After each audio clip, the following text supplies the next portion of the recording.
Havendo número regimental, declaro aberta a terceira reunião da Comissão Mista destinada a emitir parecer sobre a medida provisória número 889 de 2019. A presente reunião destina-se à realização de audiência pública para debater a matéria. Convido para assentar à mesa os seguintes convidados: Marcos Antônio Koller, subsecretário de Direito Econômico da Secretaria de Política Econômica do Ministério da Economia. Silene Dorea, tá certo? Dorea ou é Dória? Dória, que está sem o acento aqui. Subsecretária de Planejamento Integrado, Fundos e Incentivos Fiscais do Ministério do Desenvolvimento Regional. O senhor Edilson Carroge Ribeiro Viana, diretor executivo de Fundos de Governo da Caixa. E o senhor André Tozelo Lalone, diretor do BNDES, para também tomar aqui assento à mesa. Esta audiência pública será realizada em caráter interativo, com a possibilidade de participação popular. As pessoas que tenham interesse em participar podem enviar comentários pelo endereço senado.leg.br/e-cidadania ou pelo telefone 0800 61 2211. De acordo com as normas regimentais, cada convidado fará sua exposição por até 10 minutos. E em seguida abriremos a fase de interpelação pelos parlamentares inscritos. Concedo a palavra ao Dr. Marcos Antônio Koller, subsecretário de Direito Econômico da Secretaria de Política Econômica do Ministério da Economia. Vossa Excelência tem a palavra. Boa tarde a todos. Eu gostaria de agradecer na pessoa do relator o convite feito por essa comissão do Ministério da Economia para expor as motivações, as razões e os objetivos da medida provisória 889. Bom, um ponto que suscitou a edição dessa medida provisória é o diagnóstico de que nós temos um problema de produtividade no Brasil muito grave. A produtividade do trabalho no Brasil vem caiu 9% desde 2013, e isso é causado tanto por uma perda de produtividade dentro das empresas, quanto por uma migração dos trabalhadores do setor formal para o setor informal. Esse crescimento da informalidade ele é altamente prejudicial para a produtividade da economia, e existe um diagnóstico de que parte do problema se relaciona com a atual estrutura do FGTS, a estrutura de saques por rescisão. Qual é o problema? O trabalhador, à medida que ele vai avançando na sua relação de trabalho com aquele mesmo patrão, ele vai acumulando um saldo no FGTS, ao qual ele não tem acesso, exceto se ele for demitido sem justa causa. Por essa razão, começa a surgir uma tensão entre as partes, e o que acaba redundando num processo de demissões prematuras, digamos assim. Porque há um grande interesse do trabalhador em ter acesso a esses valores. Então, dessa maneira, se cria uma distorção no mercado de trabalho que prejudica a produtividade. Por que canais? O primeiro canal é que uma demissão precoce, ela impede que o trabalhador atinja o seu máximo de rentabilidade de aprendizado dentro do próprio trabalho, né? Na literatura econômica tem muita coisa escrita sobre isso, comprovada, que as pessoas aprendem no trabalho, o chamado learning by doing. À medida que as relações de trabalho são encerradas precocemente, todo esse capital humano deixa de ser desenvolvido e, com isso, a produtividade é prejudicada. O outro canal é que o próprio empregador, ciente de que a probabilidade da relação de trabalho ser muito curta, ele deixa de investir em treinamento e capacitação. E esse é outro canal que prejudica a produtividade do trabalho no Brasil. Então, fundamentalmente, o que a medida provisória faz para solucionar esse problema, para minorar esse problema? Cria-se o saque aniversário, que é uma forma de acesso a um valor relevante do saldo, sem que haja necessidade do trabalhador ou o patrão romperem com a relação de trabalho. Isso vai gerar uma série de efeitos benéficos na produtividade, na medida em que vai haver uma menor tendência a se pedir demissão estrategicamente para poder ter acesso aos recursos do FGTS. Um ponto importante do saque aniversário, e visando exatamente esse objetivo, é que o saque aniversário vai ser uma retirada anual a partir do primeiro dia útil do mês de aniversário. Vai ter um prazo de 3 meses para o trabalhador fazer esse saque. E esse saque, ele é tão maior em relação ao saldo do trabalhador, quanto menor o saldo. Então, isso significa o quê? Pessoas que têm uma renda mais baixa e que têm uma rotatividade mais alta, elas têm saldos menores e, portanto, elas vão poder retirar um percentual maior dos seus valores depositados, o que vai amortecer muito esse incentivo perverso de se produzir uma demissão com o objetivo de sacar o FGTS. Esse é um objetivo muito importante da medida. Só que essa medida também é uma solução de compromisso. Nós sabemos que o FGTS tem um papel fulcral na economia brasileira de dar financiamento para os setores de habitação popular, saneamento básico e infraestrutura urbana. Então, esses coeficientes foram calculados de uma maneira bastante segura para não haver prejuízo ao FGTS como fonte de recursos desses 3 objetivos muito importantes para a economia brasileira. E aí nós estamos falando de PIB da construção civil, nós estamos falando de emprego da construção civil, e o governo leva muito a sério essa questão, e a medida provisória ela foi calibrada de forma a não trazer nenhuma consequência prejudicial ao financiamento. Na mesma linha, a medida provisória trouxe também o chamado saque imediato, que pode ser visto como uma forma mais desburocratizada e mais rápida de entrar já no clima do saque aniversário, que é basicamente o quê? Devolver ao trabalhador a prerrogativa de cuidar do próprio dinheiro, né? E, especificamente, nesse momento, nós temos uma situação de endividamento muito alto. O endividamento é tanto maior proporcionalmente à renda quanto menor a renda. Nós temos dados que comprovam isso, de maneira que o saque imediato, que começou a ser pago pela Caixa Econômica, inclusive sexta-feira, né, desde sexta-feira, ele vem preencher essa lacuna e vem dar uma liquidez maior exatamente para as pessoas mais pobres do Brasil. Houve críticas de que esse saque seria muito pequeno, que as pessoas estavam esperando alguma coisa como 20% a 30% do valor do saldo para poder retirar, mas se esse caminho tivesse sido escolhido, nós teríamos reduzido muito o alcance da medida. Para que os trabalhadores de menor renda e de menor saldo pudessem se beneficiar mais fortemente do saque, foi necessário limitar a esse valor de R$ 500, que, novamente, é importante dizer, ele foi calibrado de forma a não reduzir o funding do FGTS para as operações de financiamento habitacional, de financiamento ao saneamento, de financiamento à infraestrutura urbana. Esse é um aspecto muito importante. Então, a medida provisória, ela basicamente, no conteúdo que respeita ao FGTS, ela busca acabar com uma distorção ou minorar uma distorção muito grave no mercado de trabalho. Outros temas que são tratados nela, bastante relevantes, é a possibilidade agora de saque por tempo indeterminado do PIS/PASEP. Esses saques são contra depósitos que foram acumulados até 1988, até a Constituinte, onde existia, esses depósitos eram feitos. Um aspecto muito importante dessa medida, além do tempo ilimitado de liberação, criou-se um mecanismo muito simplificado para que os herdeiros possam retirar o dinheiro dos parentes que já tenham falecido. Inclusive, pela data de quando esse sistema vigia, muitos desses beneficiários já faleceram, então foi muito importante ter criado esse mecanismo mais simplificado, chamada sobrepartilha amigável, na qual a família, ao concordar, assina um documento bastante simplificado, vai lá e tira o dinheiro sem maiores complicações. A medida provisória também traz aspectos muito importantes de gerenciamento do FGTS, gerenciamento dos depósitos.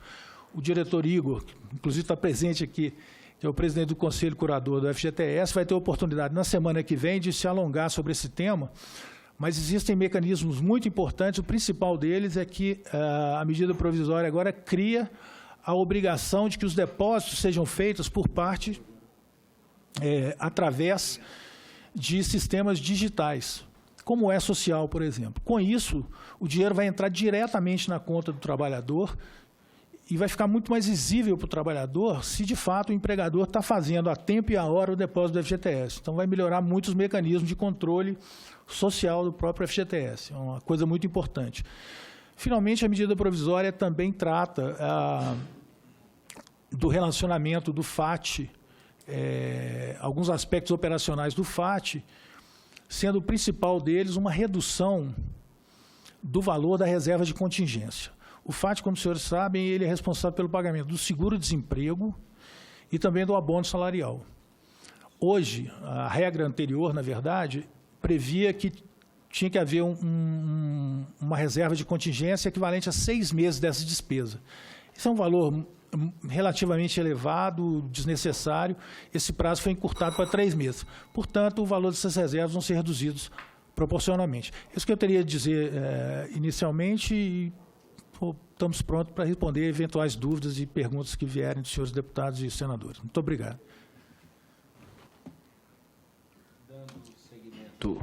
Dando seguimento às demais apresentações, combinar com o deputado Reginaldo, a gente escuta todos e depois faz os questionamentos. A senhora Silene Dória, subsecretária de Planejamento Integrado, Fundos e Incentivos Fiscais do Ministério do Desenvolvimento Regional. Vossa Senhoria tem até 10 minutos. Obrigada. Cumprimentar o deputado Hugo Mota e, em nome, estender a toda a mesa. Dizer, em nome do ministro Canuto, que é um prazer estar aqui e poder participar das discussões e contribuir com os trabalhos da comissão.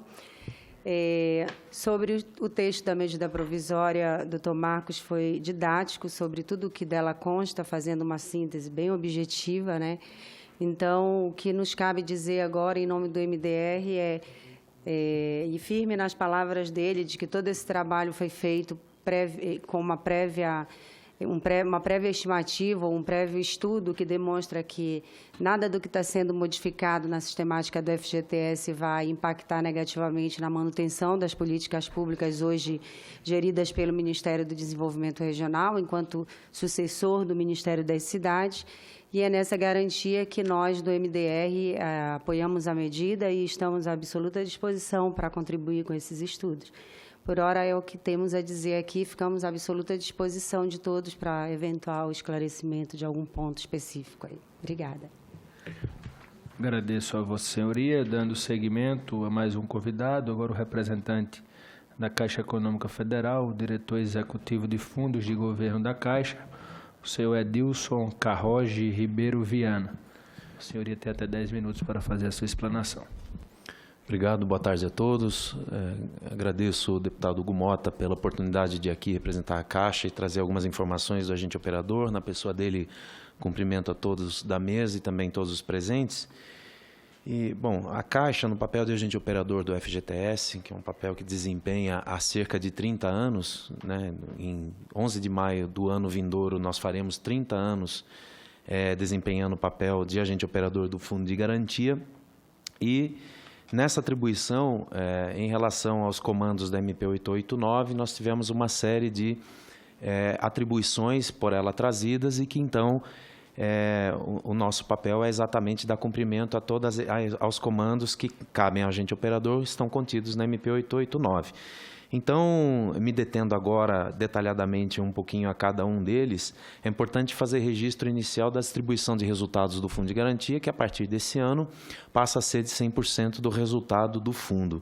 Então, de uma forma bastante ágil, nós fizemos a distribuição de 100% do resultado apurado em 2018, de 12,2 bilhões de reais, para cerca de 270 milhões de contas do Fundo de Garantia que tinham saldo positivo em 31 de dezembro do ano passado, conforme as regras. Se somados todos a distribuição de resultados e mais os rendimentos das contas vinculadas no ano passado, no conjunto, a rentabilidade do Fundo de Garantia para o trabalhador em 2018 foi de 6,18%, o que significa quase 34% acima do rendimento da poupança em igual período, que é uma conquista bastante importante para o trabalhador, que passa a ter, a partir de agora, na sua conta vinculada de Fundo de Garantia, um rendimento bem maior do que o observado nos anos anteriores. Todas as informações a respeito desse trabalho que foi concluído no mês passado, ainda em agosto, conforme a legislação, foram disponibilizados para os trabalhadores por todos os canais de atendimento da Caixa, incluindo os eletrônicos, para que se tenha acesso, o trabalhador tenha acesso total ao seu extrato da sua conta e, com isso, consiga fazer o acompanhamento e a conferência dos valores ali depositados. Em relação ao saque imediato, que é outra medida já bastante comentada aqui, o impacto é de 40 bilhões de reais injetados na economia, como já foi bastante divulgado, sendo deles 28 bilhões para o ano agora de 2019 e 12 bilhões até o final do calendário de crédito, que é março de 2020. E isso para cerca de 96 milhões de trabalhadores, que são aqueles que têm contas de fundo de garantia também com saldo de acordo com as regras. E aí, apenas para dar uma ideia do tamanho e da envergadura dessa ação, para que nesse pouco tempo se conseguisse dar execução e operacionalidade para todo esse trabalho, foram mais de 84 mil empregados da Caixa envolvidos em alguma medida com o pagamento do saque imediato, que começou por crédito em conta no último dia 13, a última sexta-feira. São 260 milhões de contas vinculadas, como eu disse, e estão envolvidos números não só para essa etapa de crédito em conta, poupança ou corrente na Caixa, para quem assim optou ou ainda vai optar, mas também, incluindo o calendário de pagamento presencial, que vai até março do ano que vem, são 48 mil terminais lotéricos em operação, que vão fazer parte do pagamento para o público que não tiver crédito em conta executado, o que isso significa mais de 10 vezes o volume normal de pagamentos que o Fundo de Garantia faz para os trabalhadores nesse período, ou seja, do volume normal de pagamentos que costumeiramente se faz mês a mês, pelos motivos já existentes na Lei 8.036, antes da MP 889, com o saque imediato, nesse período, nós vamos multiplicar por 10 o volume de atendimento. Isso requereu 5 mil horas de processamento de TI e significa também 228 vezes o processamento em máquina que costumeiramente utilizamos para fazer os trabalhos referentes à gestão do Fundo de Garantia. Se dividirmos regionalmente o alcance da medida, para o saque imediato, estou dizendo, nós temos que, na região norte, 5,39% do volume de pagamento será feito lá, 17,26% na região nordeste, 51,46% na região sudeste, 17,36% na região sul e 8,53% na região centro-oeste, considerando assim a divisão das contas vinculadas como estão postas e são beneficiárias da medida. Para crédito em conta, começamos, como eu disse, na última sexta-feira, dia 13, e também para crédito em conta temos mais 2 aberturas de calendário, a próxima no dia 27, agora desse mês, e a última e derradeira no dia 9 de outubro. Essa primeira para nascidos de janeiro a abril, a segunda de maio a agosto e a última de setembro a dezembro. Para que, então, a partir de 18 de outubro, se comece o pagamento pelo mês de aniversário para as pessoas que vão receber o pagamento, aí sim, efetivamente, nos canais de atendimento físico da Caixa, que são todos aqueles disponibilizados para o público em geral, casas lotéricas, os correspondentes bancários do Caixa Aqui, máquinas de autoatendimento das salas das agências da Caixa e o próprio Caixa Executivo das agências. E esse calendário se estende até 6 de março, que é quando começa a última leva dos nascidos em dezembro, para então se completar até o fim do mês de março do ano que vem. Mais alguns números do saque imediato em termos de atendimento. Foram 76 milhões de acessos ao site que foi criado especificamente pela Caixa para dar informações customizadas para os trabalhadores que são beneficiados pela medida, que é o fgts.caixa.gov.br, aí lá tem uma área específica para que sejam consultadas as informações, e isso é dados de até dia 16, né, até efetivamente a data de ontem. 8,3 milhões de downloads do app FGTS, que na sexta-feira da semana passada alcançou a marca do app mais baixado nas 2 lojas de aplicativos no Brasil. Desbancando, isso chegou a ser largamente veiculado na mídia, aplicativos muito comuns e conhecidos como redes sociais e o próprio WhatsApp. Mais de 30 milhões de atendimento na unidade de resposta automática, que é o 0800, que foi criado também especificamente para essa ação, o 0800 724 2019. Mais de 50 milhões de acessos via Internet Banking Caixa, que também é um canal que foi disponibilizado para o acesso às informações do saque imediato.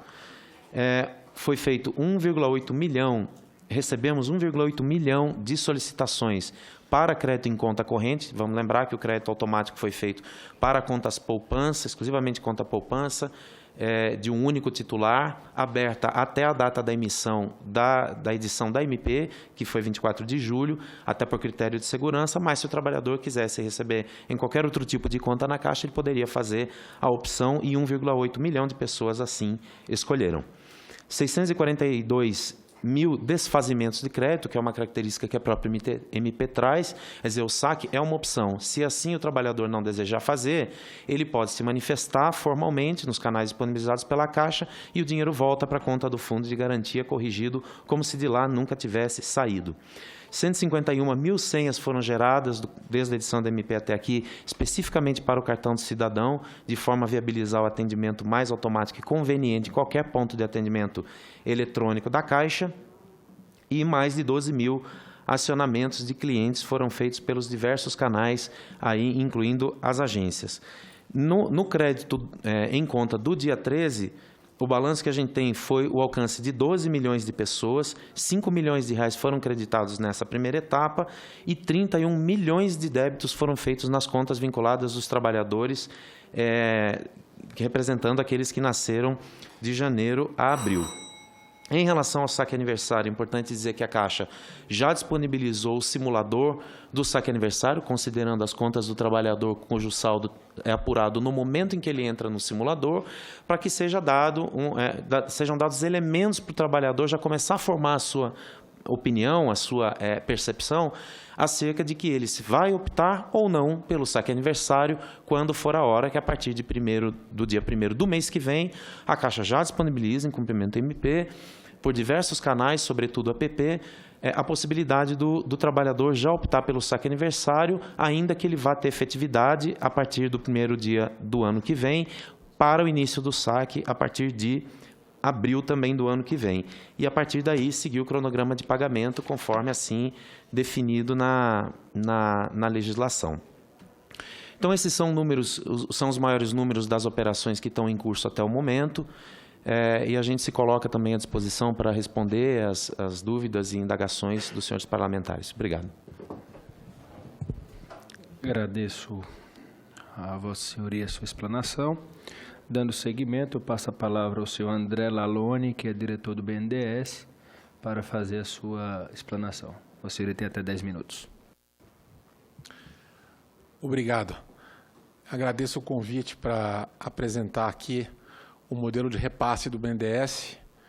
Queríamos dividir com todos como operacionalizamos isso no banco e dar uma ideia de quanto esse modelo é único e pode ser bastante relevante para o país. Vou tentar fazer aqui sentado, apesar da apresentação estar lá.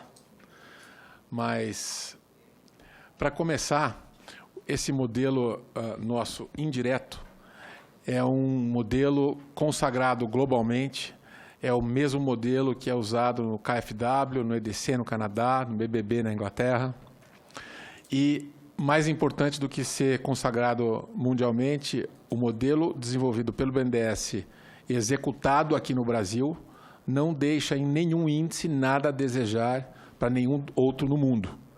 Inclusive, é melhor do que alguns em alguns aspectos. A eficiência, como eu vou mostrar para frente, é totalmente alinhada com a eficiência das melhores práticas do mundo. A outra característica importante do nosso modelo e da atuação do BNDES como um todo é a neutralidade. Espera aí. Como é que volta? É a neutralidade. O BNDES não opera a ponta do crédito quando a gente faz crédito indireto. Então, o nosso objetivo é operacionalizar um funding através de linhas que é entregado para repassadores. Esses repassadores tomam o risco de crédito na ponta nas diversas modalidades das linhas de funding que a gente fornece. Então, o BNDES não tem nenhum conflito de interesse porque não compete com nenhum dos seus repassadores. Ele simplesmente viabiliza o canal até o repassador, que é o que pulveriza isso na ponta. E a gente vai ver mais para frente que esse modelo faz com que a rede de repasse do BNDES de mais de 50 repassadores tenha um alcance, uma abrangência enorme e promova uma desconcentração do sistema bancário e uma descentralização disso muito importante, que promove competição, promove eficiência e melhores práticas. Outra característica importante é que isso é um modelo plug and play, é um modelo altamente escalável, é um modelo que processa de 200 mil a 1 milhão de transações por ano e pode facilmente ser escalado para um número muito maior de transações. A infraestrutura é robusta o suficiente para isso. Então, só entrando em um pouco de detalhe do que eu falei, a capilaridade final do sistema, que começa no BNDES, passa por mais de 50 repassadores, chega na ponta a 97% dos municípios brasileiros. Então, basicamente, a gente atinge todo o território nacional através dos repassadores. E com esses repasses, a gente faz operações de 2 mil a 20 milhões de reais. Então, tem uma flexibilidade muito grande, uma abrangência muito grande. E pela eficiência e pela característica de neutralidade, a gente promove uma competição muito grande na ponta, que é bastante saudável. Em grandes números, só para vocês terem uma ideia de grandeza, em 2018 foram 316 mil operações aprovadas, desembolso um pouco maior do que 33 bilhões, ticket médio de 100 mil reais. De novo, isso vai de 2 mil a 20 milhões pelo processo indireto automático. Mencionando a desconcentração que isso promove, um comparativo importante é o Sistema Financeiro Nacional, que concentra basicamente 80% da sua atuação. Quando você contrasta isso com as operações indiretas do BNDES, você vê que a concentração cai para 45%, 42%. Então, nós promovemos praticamente metade da concentração do que o mercado no Sistema Financeiro Nacional promove. É um esforço bastante grande para pulverizar o crédito, promover uma desconcentração bancária e promover a competição. E aqui, falando um pouco da excelência operacional, como eu comentei antes, a gente tendo redesenhado e digitalizado todos os processos de concessão de crédito, opera hoje em índices iguais ou melhores às melhores instituições globais.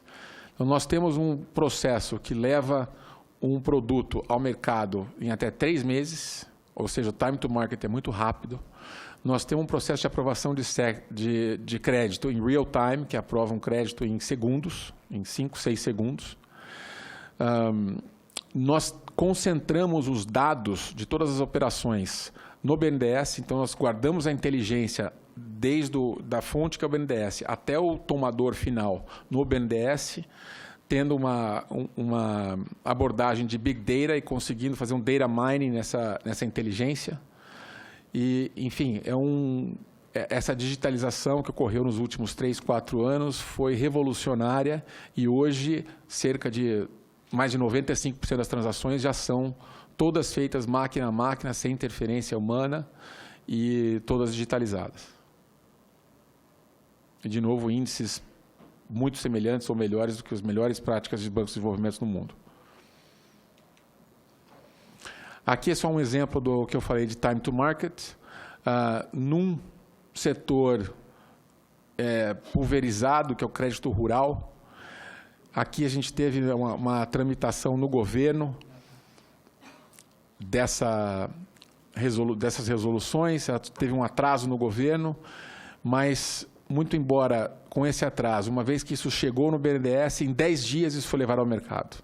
Então, do dia que isso chegou para o BNDES colocou esse produto em pé e levou ao mercado em 10 dias. E isso é replicável para N outros produtos. De novo, só para relembrar um pouco, o que a gente acha que tem de diferencial e de bastante relevante aqui, que pode ser usado em outras frentes no Brasil, são altos índices de governança, as melhores práticas de gestão do processo e a digitalização do processo, fazendo um tracking de começo a fim das transações, confere um nível de governança muito alto, a neutralidade do banco e dessa operação confere uma característica de promover competição, promover baixa de custo, promover eficiência e, ao mesmo tempo, garante uma abrangência nacional. A rastreabilidade, em conjunto com o que eu falei antes, da digitalização, promove uma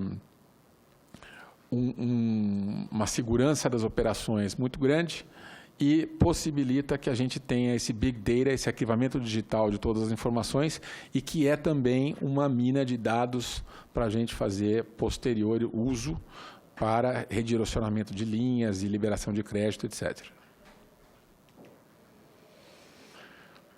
Aqui tem alguns itens importantes, alguns que nós já falamos, algumas coisas operacionais relevantes. A gente promove um contrato único com o repassador. Esse repassador é contratado uma vez só, o limite de crédito é revisado ano a ano, e isso atrai bastante interesse de repassadores, porque o trâmite é razoavelmente simples. O BNDES tem uma visão de carteira das operações indiretas e cobra dos bancos repassadores uma taxa percentual única. Então, os grandes repassadores acabam dando algum subsídio para os menores, o custo de todos percentualmente é igual e, com isso, a gente consegue contribuir ainda mais para a descentralização bancária, atraindo mais e mais repassadores de diferentes tipos. Então, sociedades de crédito, bancos regionais, enfim, uma série, bancos de montadoras, uma série de agentes financeiros de nicho. E, complementarmente a essa atuação, nós temos um fundo garantidor de investimentos. Esse fundo promove uma garantia complementar a processos de crédito, no qual, na ponta, o agente repassador que dá esse crédito pode ser cotista desse fundo e, dessa maneira, consegue alavancar seus empréstimos, ter mais eficiência, mais abrangência, com um pouco mais de segurança. Isso aqui foi desenhado pelo BNDES, está implementado há alguns anos, tem uma governança altíssima, porque é uma sociedade privada e funciona com cotas do Tesouro, cotas do BNDES e cota dos repassadores, que são cotistas desse fundo. O motivador disso aqui foi uma assimetria de informação no mercado de crédito de pequena e média empresa global, não é privilégio do Brasil. No Brasil, isso causa um gap ainda maior que em outros países, faltando recurso para atender a demanda do setor de pequenas e médias empresas, e esse fundo faz com que o apetite de crédito no final para o repassador seja muito mais palatável e com isso a gente consegue estender mais crédito a mais pequenas e médias empresas. Esse também é um modelo replicável que poderia ser usado em outras frentes. Aqui só um pouco de detalhe da governança de patrimônio no fundo, como eu mencionei, os componentes, os cotistas diferentes, o Tesouro, o BNDES e os próprios agentes financeiros, e toda a governança disso. E aqui um pouco do modelo. Então, o agente financeiro habilitado é o repassador, o tomador de crédito pede o recurso para o repassador solicita a garantia do fundo, o fundo cobra um encargo e dá garantia para o repassador libera o recurso para o tomador. Mecanicamente é bem simples e bem eficiente. De novo, os benefícios desse fundo é alavancagem, governança, gestão de risco, e, enfim, ele complementa a estratégia anterior de repasse, dando um pouco mais de apetite de crédito na ponta. Era isso, obrigado, estou à disposição para esclarecer qualquer dúvidas. Agradecer ao senhor André Laloni. Agora nós vamos para os questionamentos. Eu indago se algum deputado que presente deseja se inscrever para fazer algum questionamento. Eu tenho alguns questionamentos, mas posso ficar para posteriori.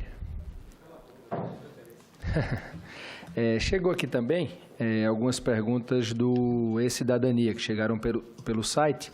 Vamos aqui fazer os questionamentos dos parlamentares, ao final, até para que, se mais algumas perguntas chegarem, a gente poder fazer as perguntas dos cidadãos que estão acompanhando a transmissão pela internet, para a gente poder dar uma maior amplitude caso mais questionamentos possam chegar. Eu vou fazer as perguntas na ordem. Vou pedir para fazer para o doutor Marcos Cola, em seguida nós vamos fazer o questionamento para o representante da Caixa, o senhor Edilson, e depois para o senhor Laloni. Então, vou começar aqui pela ordem para o doutor Marcos Cola. Há muitos questionamentos, desde que nós assumimos a relatoria dessa medida provisória, com relação à solvência e à liquidez do fundo.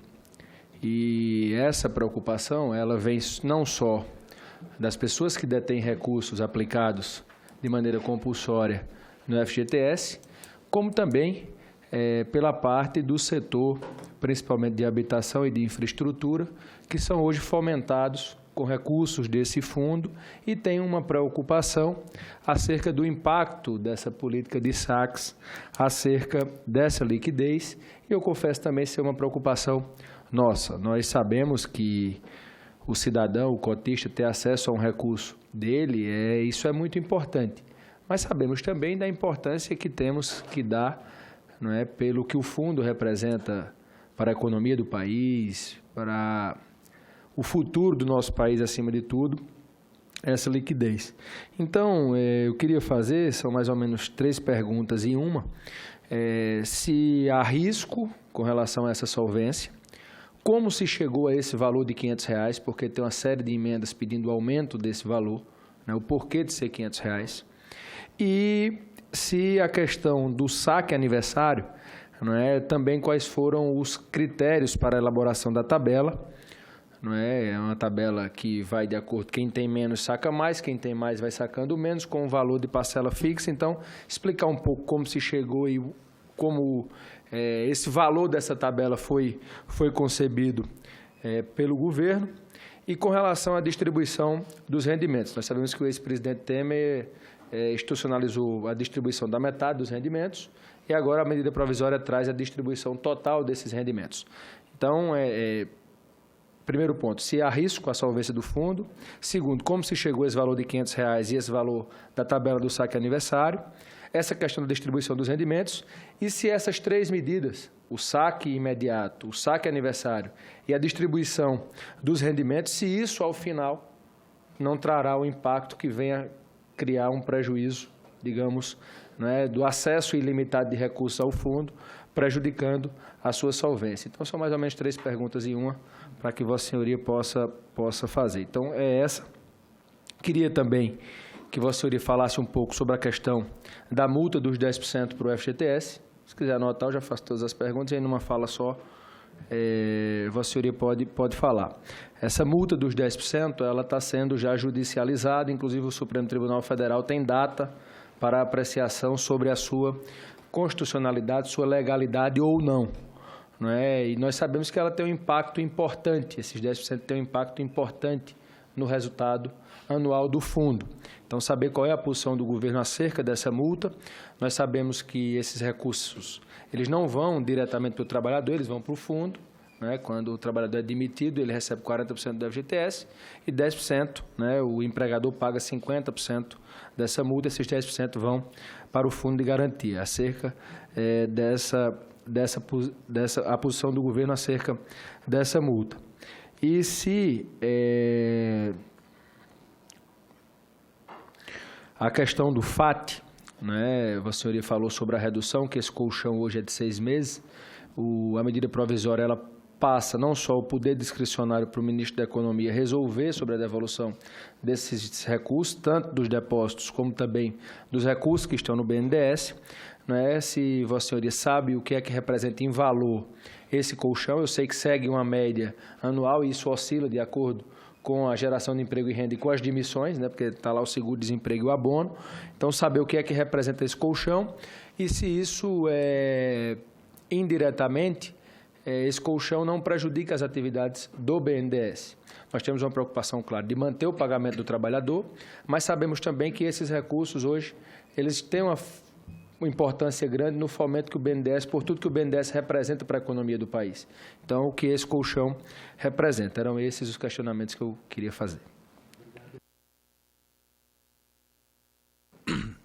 Obrigado. A primeira pergunta, o primeiro conjunto de perguntas, diz respeito ao temor com a possibilidade de exaustão dos recursos do Fundo de Garantia para o cumprimento da sua tarefa de financiador principal no Brasil de investimentos em habitação popular, saneamento e infraestrutura urbana. Esse é um aspecto que nunca foi abandonado no momento da elaboração da medida provisória, né? Existe uma interconexão muito grande, deputado, entre a tabela do saque aniversário, os valores do saque imediato e o comportamento de depósitos, que é uma sistemática contínua e mensal. Então, no momento de se fazer o estudo, de se fazer essas calibragens, foram feitas simulações com milhares de segmentos, de forma a dar bastante acuidade a esses cálculos. E o que se sempre manteve como meta nessas simulações é que a quantidade disponível de funding para cumprimento dos orçamentos do FGTS fosse preservado. Então, existia a possibilidade de fazer várias combinações. Por exemplo, diferentes tabelas no saque aniversário, com diferentes coeficientes para as faixas de saldo, e se optou exatamente por aquela que deu mais garantia de que os recursos do FUND não seriam ameaçados. A mesma coisa se fez com relação ao saque aniversário, e é importante, para ficar mais claro, qual que é a mágica que o saque aniversário faz. Por que ele não significa a depleção absoluta dos recursos do FGTS? Porque continuamente são feitos os depósitos das pessoas que estão no mercado de trabalho. Todo trabalhador recebe nas suas contas 8% do valor. Isso é um fluxo contínuo de recursos. Em contrapartida, nós temos as hipóteses de saque, de rescisão hoje, as hipóteses de saque para habitação, as hipóteses de doença grave, calamidade, esse tipo de coisa.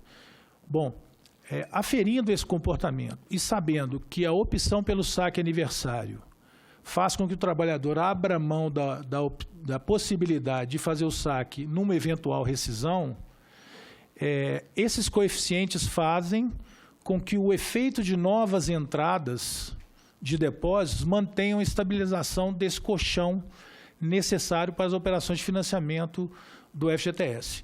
Na semana que vem, o presidente do Conselho Curador, que está aqui presente, doutor Igor Vilas Boas, vai ter a oportunidade de discorrer com mais profundidade sobre esses aspectos de funding do fundo, mas eu posso garantir para os senhores que todos os cálculos foram feitos de uma maneira muito segura, muito aprofundada, com o máximo de acuidade matemática possível, para não gerar nenhum tipo de perturbação no financiamento dessas operações.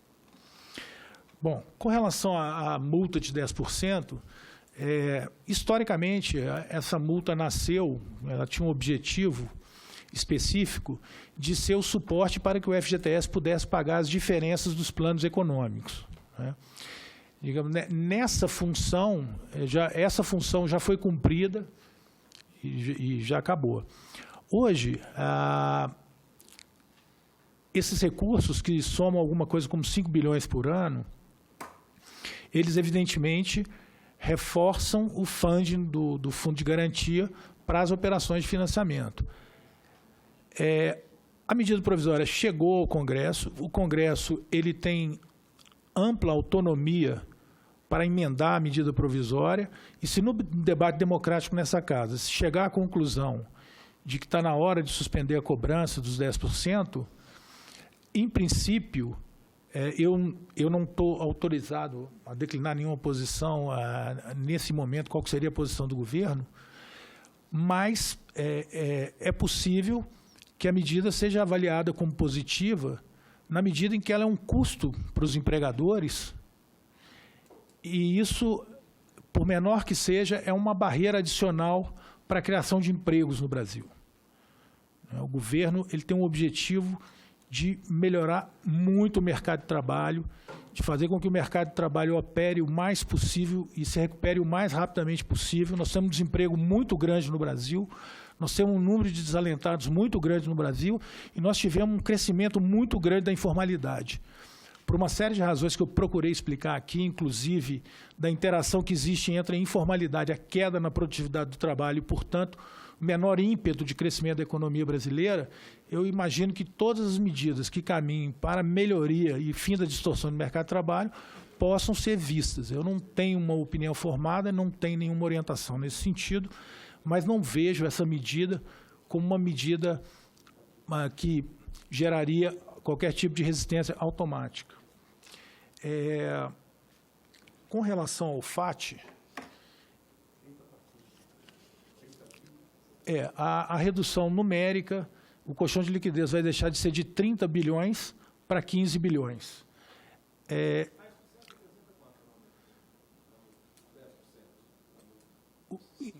Em arrecadação, 5 bilhões por ano, aproximadamente. E nós teremos, na semana que vem, a oportunidade do presidente do Conselho Curador do FGTS tocar bastante nessas questões também relacionadas ao FUND. Então, só para fechar, então, todas essas medidas apontadas pelo governo, que vão ser importantes para buscar um aquecimento, mesmo que momentâneo, da economia, elas estão asseguradas em cálculos que não colocam em risco a solvência do fundo, continuam garantindo o resultado para o cotista, continuam garantindo o financiamento de áreas estratégicas para o governo, sem sofrer nenhum tipo de risco, mesmo havendo uma adesão forte das pessoas que queiram fazer o saque aniversário. Sim. Porque esse saque imediato, acredito que ele deve acontecer naturalmente em tudo que está previsto, deve haver o desembolso por parte do fundo. Sim. Então, há essa tranquilidade com relação a isso. Tranquilidade absoluta. Agora, evidentemente, só me permitiu uma pequena complementação, só para esclarecer a ideia, se tratam de cálculos probabilísticos, né? Nós forçamos bastante, estressamos bastante todos os modelos adotados, de forma a deixar essa possibilidade de erro muitíssimo afastada, digamos que praticamente reduzida a zero. Ainda assim, foi colocado uma salvaguarda na própria medida provisória que dá a possibilidade de o governo fazer ajuste nos coeficientes caso haja algum desvio importante no FUND. Essa é uma preocupação que houve, mas nós podemos garantir que, do ponto de vista de qualidade técnica, esses cálculos foram feitos de uma maneira muito séria, muito consistente e bastante aprofundada. Agradeço a Vossa Senhoria. Agora eu vou fazer os questionamentos ao senhor Edilson. O FGTS funciona da mesma forma há décadas. Nos últimos 10 anos, o volume mensal de transações permaneceu no mesmo patamar, algo em torno de 37 milhões de recolhimentos em contas vinculadas e 3,5 milhões de saques. Em um ano, o FGTS realiza pouco mais de 500 milhões de transações, volume bem inferior às operações dos principais bancos de varejo e à operação de crédito baseadas em tecnologia, como a da Cielo, por exemplo, com 7,9 bilhões de transações em 2018. Tipicamente, a Caixa realiza 2 lançamentos por mês por cotista, um depósito e o rendimento do mês. Analisando a evolução dessa volumetria de recolhimentos e saques, observa-se que não houve crescimento significativo. Por outro lado, a evolução tecnológica foi inequívoca ao longo dos anos, produzindo no sistema financeiro, segundo estudos acadêmicos, pelo menos 3% de ganho de produtividade anual. Diante dessa realidade, como se justifica as despesas crescentes do FGTS a título de taxa de administração para o agente operador? Quanto foi perdido de rentabilidade para as contas dos trabalhadores com essa ineficiência? 2. Segunda pergunta. A estimativa é de que 96 milhões de pessoas tenham direito ao saque imediato de R$ 500. Cerca de 33 milhões delas têm conta poupança na Caixa. As demais serão convidadas a se deslocar até um ponto de atendimento presencial da Caixa para retirar em espécie esse numerário. Como explicar, em plena era digital, 65 milhões de pessoas terão que se deslocar para exercerem o direito de dispor de seus próprios recursos. Como se explica isso? Vale lembrar, ao que nos assistem, que a Caixa recebeu, na última década, como remuneração para gerenciar as contas vinculadas do FGTS de cada trabalhador, administrar os saques e gerenciar as aplicações, mais de 50 bilhões de reais a título de taxa de administração. Esses saques já não estariam regiamente pagos. Os trabalhadores já não pagaram suficientemente para dispor de um aplicativo no celular, por meio do qual possam informar seus dados bancários e receber seu dinheiro sem ter de sair de casa? A possibilidade de cobrança pela transferência de recursos para outros bancos parece ser baseada no fato de que há um custo para isso. No entanto, a alternativa implementada pela Caixa de distribuir dezenas de bilhões de reais em papel moeda em todo o território nacional e de abrir agências fora do horário tradicional parece muito mais onerosa. Não seria muito mais eficiente e, portanto, econômico disponibilizar a transferência sem custo para a conta do próprio titular, mesmo CPF, em outra instituição? A opção feita pela Caixa é economicamente inviável, só se explica por ela ser monopolista dessas contas, tecnologicamente arcaica, socialmente injusta e politicamente embaraçosa. Como explicar para a sociedade que um banco público cobrará para que o cidadão tenha a conveniência de transferir seus recursos para outra instituição? Lembrando, deputado Reginaldo, que 84% das contas do FGTS têm, em média, R$ 100, R$ 101. Então, a Caixa quer cobrar, se houver a necessidade de transferência para outros bancos, taxas como TED, DOC, transferência, enfim. Se você levar em consideração qualquer real que a Caixa venha a cobrar em cima desses R$ 100 do trabalhador, é muito. Esse dinheiro deixa para ir para a economia.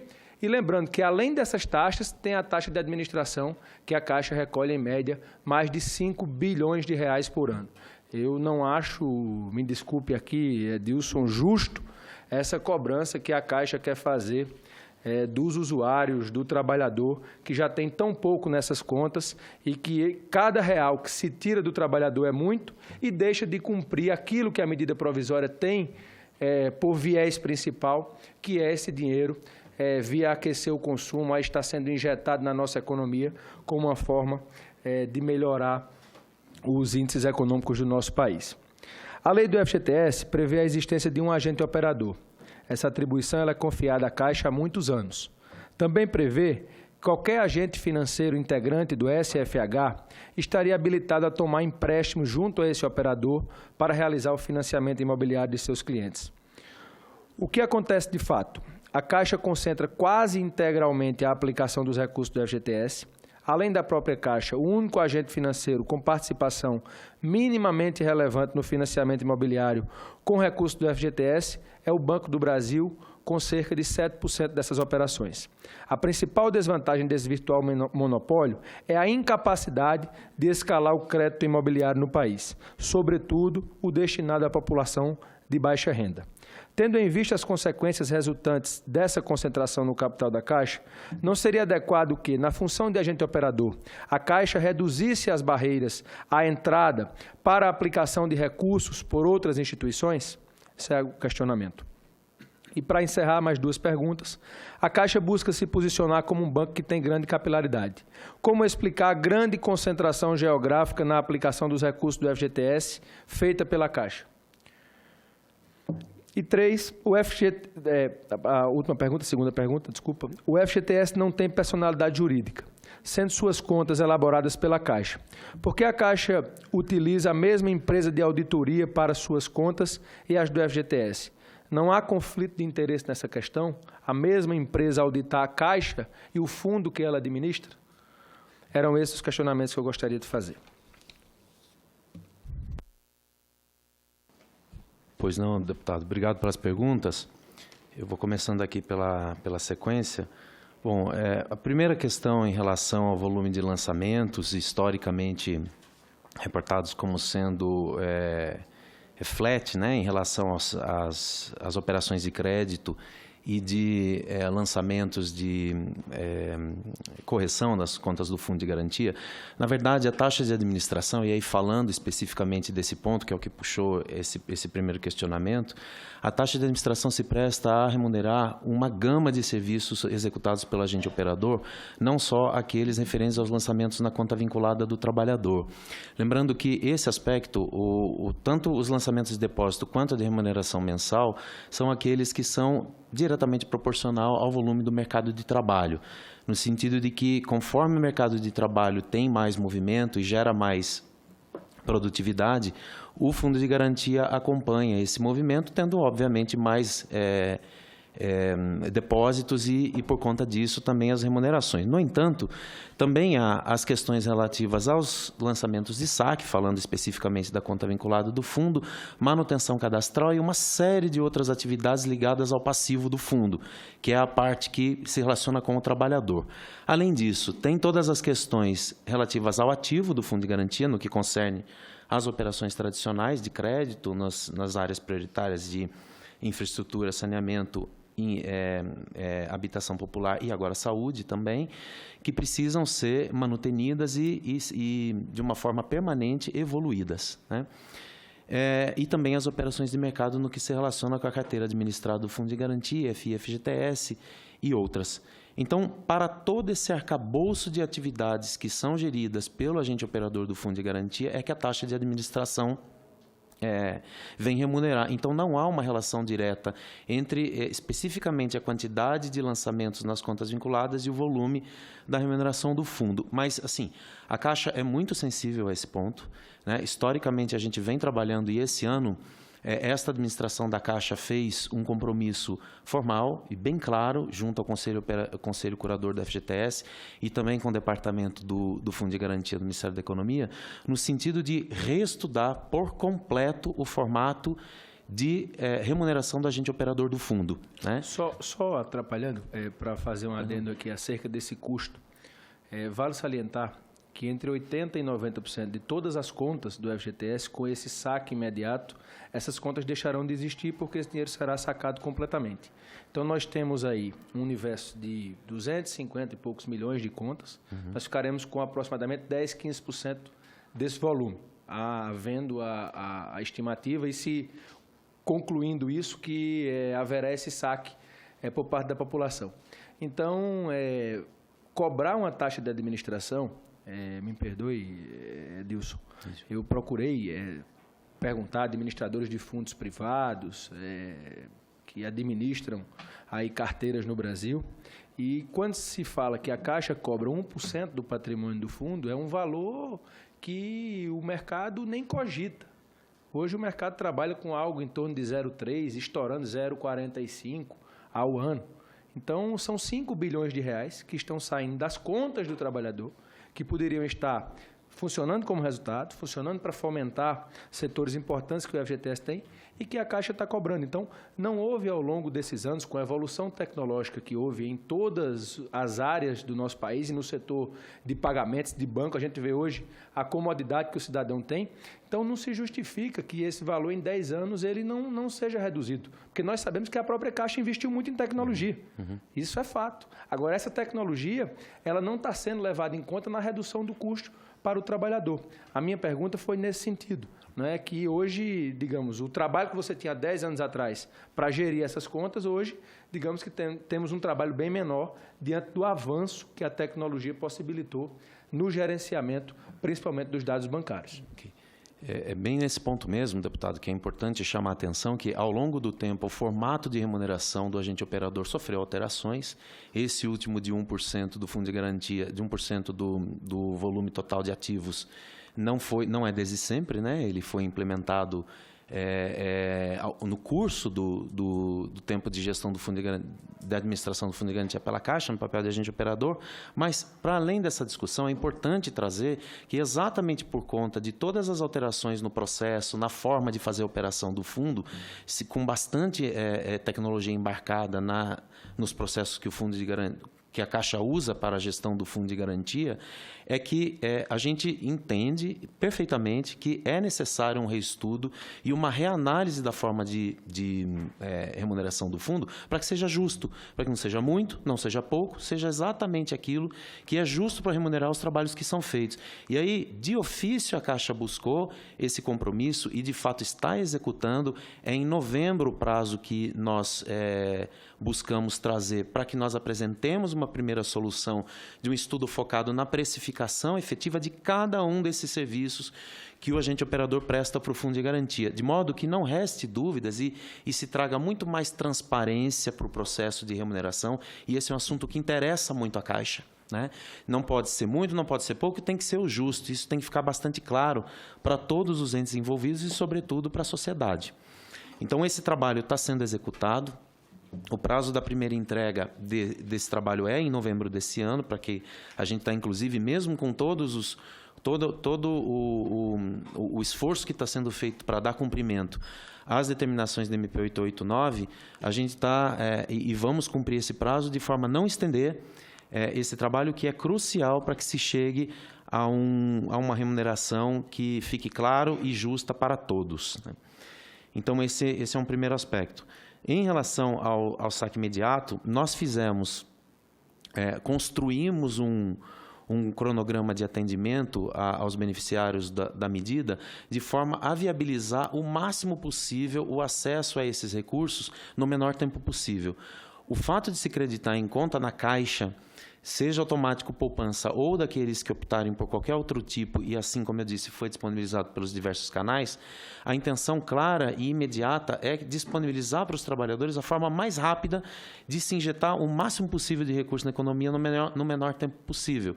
Se nós precisássemos fazer operações bancárias de transferência para outros bancos, e isso foi bastante discutido à época de que a medida provisória estava sendo discutida, é que nós teríamos uma série de barreiras e dificultadores em razão, sobretudo, mas não apenas, dos volumes de créditos que nós precisaríamos fazer entre instituições financeiras num curtíssimo espaço de tempo. Além das questões, evidentemente, relativas à segurança, de se enviar recursos para outras instituições, e também o ponto de que o agente operador fazer o pagamento do fundo de garantia no ambiente da Caixa, além de não ter essa necessidade que eu estou dizendo, dos volumes e das barreiras que a gente tem para mandar para outras instituições, é muito mais fácil de gerir esse movimento e todo esse volume operacional de crédito dentro da instituição, de forma que a gente conseguiu, com 33%, quase 34% de todo o público-alvo da medida,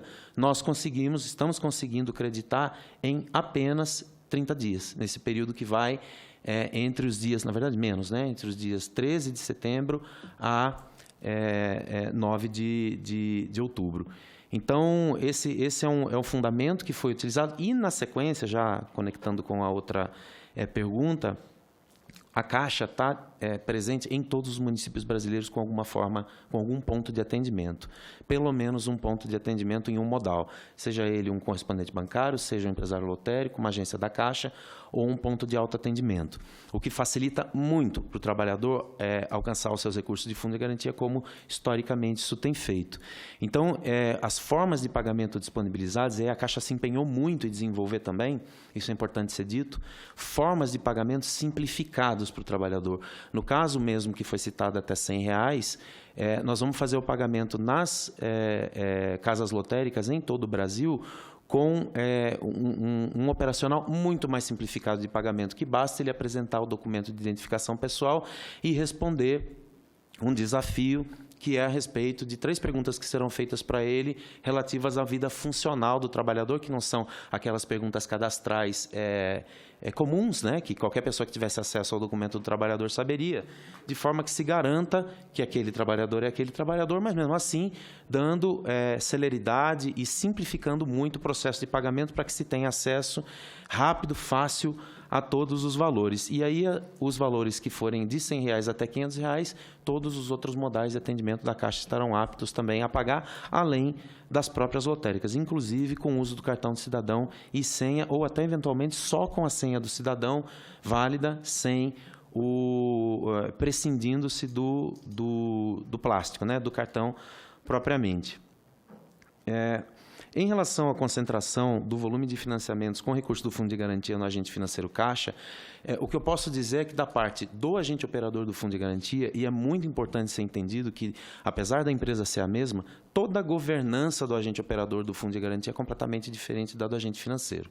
Por exemplo, nós temos dentro da Caixa um conselho superior, que é o Conselho de Fundos Governamentais e Loterias, formado por 4 vice-presidentes da Caixa, 3 vice-presidentes mais o presidente, com assessoria do diretor jurídico, que não se confunde com o órgão colegiado, que é aquele que é o conselho diretor da empresa, para que não se caracterize conflito de interesse e as decisões sejam tomadas especificamente no âmbito do agente operador do Fundo de Garantia, garantindo-se o não conflito de interesse. Só uma dúvida.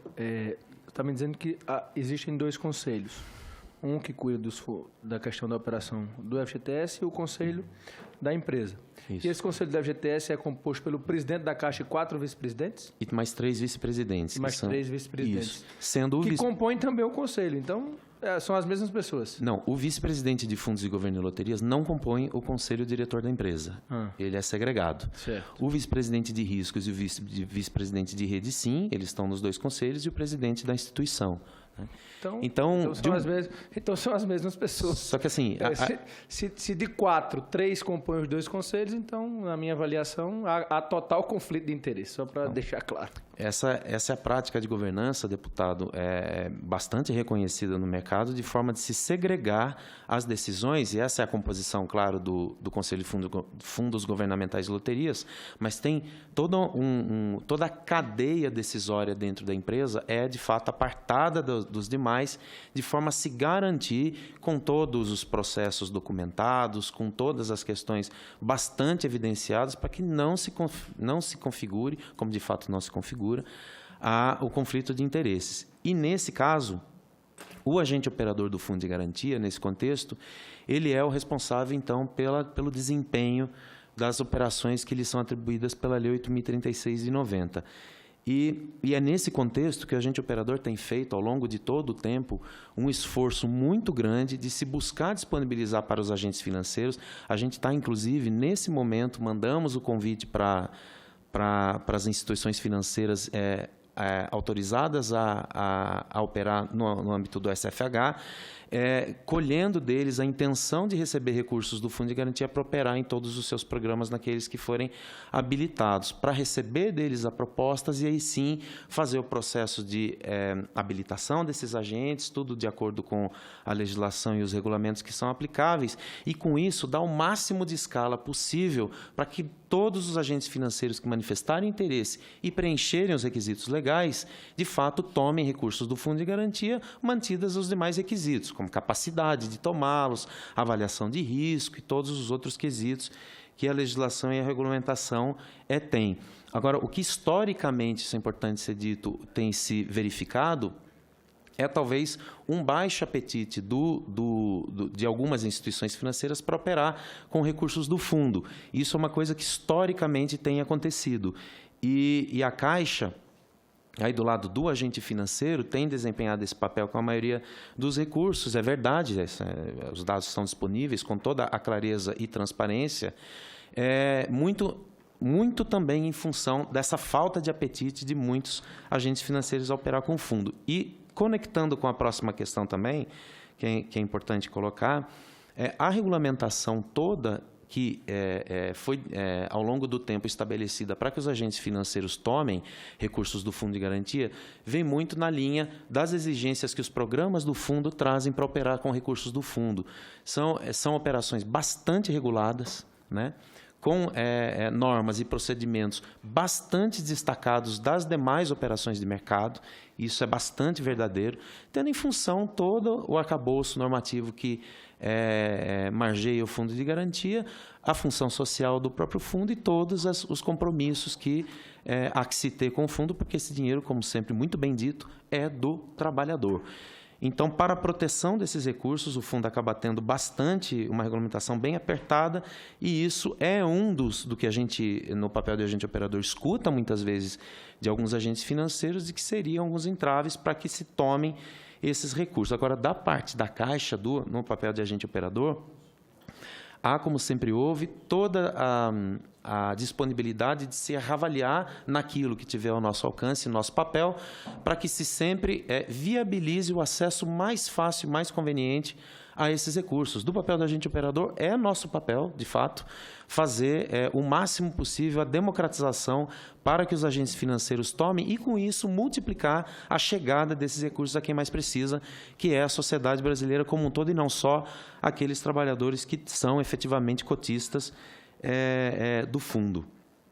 E com relação às questões do processo de auditagem, e, na verdade, não só de auditagem, de toda a cadeia de composição das contas do Fundo de Garantia e na sua aprovação para todos, em todas as suas instâncias, a gente tem as contas do Fundo de Garantia elaboradas, como eu tinha dito, não só no Conselho de Fundos, mas a gente tem uma cadeia toda apartada, lá desde o nascedouro, e aí estou falando especificamente das contas, que são acompanhadas e são organizadas e depois caracterizadas por uma área específica da empresa, que é uma gerência nacional de contabilidade que se dedica ao fundo de garantia, para que depois todas as etapas também sigam o seu rito apartado das contas da Caixa, para que, no fim, todos os conselhos superiores façam a avaliação do fundo, das contas do fundo, incluindo o próprio conselho curador do FGTS, para que, então, sejam encaminhados o relatório de gestão, incluindo,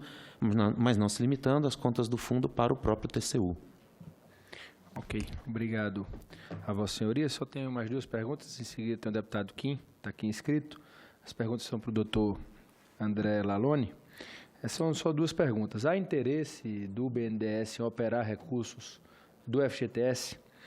E Vossa Senhoria falou sobre as operações que hoje são feitas pelo BNDES. Eu queria saber qual o grau de inadimplência dessas operações para a instituição e se, em acontecendo a possibilidade da operação do BNDES, dos recursos do FGTS, são recursos do trabalhador, essa questão do fundo garantidor, há risco para esses recursos do trabalhador? Tem-se garantias de que essa operação ela está devidamente segura no que diz respeito aos riscos de crédito, porque nós estamos falando aqui de bilhões de reais que são compulsoriamente depositados todos os meses diante do trabalho de milhões de pessoas no nosso país. Então, se haveria algum risco com a operação desses recursos, caso o BNDES viesse a operar também, assim como a Caixa já faz hoje, os recursos do Fundo de Garantia. Obrigado. Duas perguntas bem claras. A primeira pergunta, se existe interesse do BNDES em operar recursos do FGTS, o que eu diria é o seguinte: o BNDES tem interesse em promover o desenvolvimento do país, em ajudar o país no que o BNDES puder em todas as frentes. Então, o que eu acredito é que o know-how que nós temos de repasse, fundamentalmente, para você ter uma ideia de grandeza, de todos os recursos que o BNDES tem no portfólio de crédito, metade é direto, metade é indireto. São mais de 200 bilhões nesse esforço indireto que eu descrevi, que são administrados através dessa mecânica de repassadores, com abrangência nacional, através de mais de 50 repassadores, com uma agilidade, eficiência, custo, transparência, governança em patamares muito altos, comparáveis às melhores práticas de outros bancos de desenvolvimento globais. O que a gente acredita é que, se for uma decisão do Ministério, se for melhor para o país, melhor para o fundo, que o BNDES assuma qualquer uma dessas responsabilidades, o BNDES está de porta aberta e pronto para recebê-las. Isso não é uma decisão nossa, a gente está aqui para nos colocar à disposição, que se isso for ajudar o fundo e o país, nós estamos dispostos. Então, e a segunda pergunta sua, em questão, qual é a segurança que a gente tem desses processos, qual seria a segurança para a administração do recurso do FGTS? Os recursos que hoje a gente administra são no FAT. Então, você tem o mesmo nível de proximidade com o trabalhador e o mesmo nível de responsabilidade de administrar recursos do trabalhador. Então, eu acredito que as mesmas práticas que nós temos com todas as responsabilidades que a gente tem frente aos recursos do FAT, são empregadas, obviamente, do FGTS. A inadimplência que a gente tem, eu posso te detalhar números, você tem alguma coisa, cara? É 0,5%. Então, é muito baixa. Quando nós definimos as linhas e credenciamos os repassadores, isso é feito com normas que garantem tanto eficiência quanto a competitividade, a celeridade, quanto a segurança também. Então, as normas são rígidas o suficientes para controlar a operação desses repassadores, mas elas são também ágeis o suficiente para promover essa abrangência que a gente tem. Então, a gente não repassa e a gente usa no final, a gente repassa, não compete na ponta final e consegue unir as duas coisas, a eficiência com a segurança. E só mais um dado que é importante é que, de uma outra questão que você levantou, que é a questão da abrangência nacional do nosso modelo de repasse e por que a gente consegue ter uma desconcentração geográfica disso. Não só pela abrangência que a gente alcança no território nacional, mas também pelo modelo. Quando a gente financia, por exemplo, pelo Finame, a gente não financia o produtor, a gente financia o credor final, a gente financia o comprador do equipamento. Então, isso faz com que o comprador seja financiado onde ele precisa o equipamento e não fornecer o fabricante do equipamento onde ele quer fabricar. Então, também esta mecânica na qual a gente financia o tomador final do recurso e não o intermediário, seja ele o construtor ou seja ele o cara da indústria, você leva a produção onde a demanda está e você não tenta trazer a demanda para onde a produção quer. Então, isso é um outro fator relevante do nosso modelo. Tá? Obrigado. Agradeço a Vossa Senhoria. Com a palavra o deputado Kim Kataguiri, do DEM de São Paulo. Vossa Excelência, em seguida, deputado Reginaldo. Presidente, eu gostaria de aproveitar a pergunta de Vossa Excelência ao diretor Edilson para fazer 4 perguntas à mesa e o preâmbulo dessas 4 perguntas também. O trabalhador ele é obrigado, é um empréstimo compulsório, o trabalhador é obrigado a dar o seu dinheiro todos os meses para o governo, para que o governo faça políticas públicas. O diretor Edilson colocou, e aqui uma divergência com todo respeito, que a remuneração, que a taxa de administração é uma taxa justa.